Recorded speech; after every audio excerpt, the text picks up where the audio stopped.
Bobbin ഇതിൽ നിന്ന് മാറ്റുക. മെഷീൻ പവർ ഓഫ് ചെയ്യുക കേട്ടോ.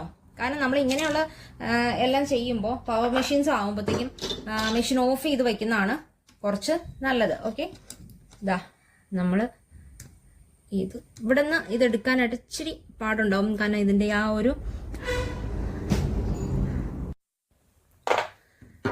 ഫ്രണ്ട്സ്, അപ്പൊ നമ്മളിതാ ഇതിൽ ഇങ്ങനെ പിടിച്ചിട്ട് ഇത് നേരെ പൊക്കുവാണ് ചെയ്യണം. അപ്പൊ നമ്മൾ പൊസിഷൻ മനസ്സിലാക്കണം. ഇത് ഇങ്ങനെയാണ് വരുന്നത്. ഈ രണ്ട് ഇതിന്റെ ഇവിടെയായിട്ടാണ് ഈ ഒരു ഇത് വരുന്നത്. പ്ലസ് നമ്മൾ ഇങ്ങനെ പൊക്കി തന്നെ വയ്ക്കുക. കണ്ടില്ലേ, നമ്മുടെ വാഷർ പൊട്ടിപ്പോയിട്ടുണ്ട്. ഇതിവിടെ ഒരു വാഷർ ഉണ്ടാവും. ആ വാഷർ പൊട്ടി ഇതിനകത്ത് തന്നെ വീണ് കിടക്കുന്നുണ്ടാവും. ഓക്കെ, ഇതാ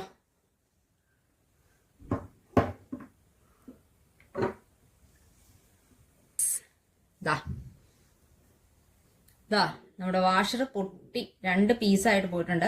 ഇത് ഭയങ്കര ഡ്രൈ ആയിട്ടുണ്ട് കേട്ടോ. വാഷർ നല്ല ഡ്രൈ ആണ്.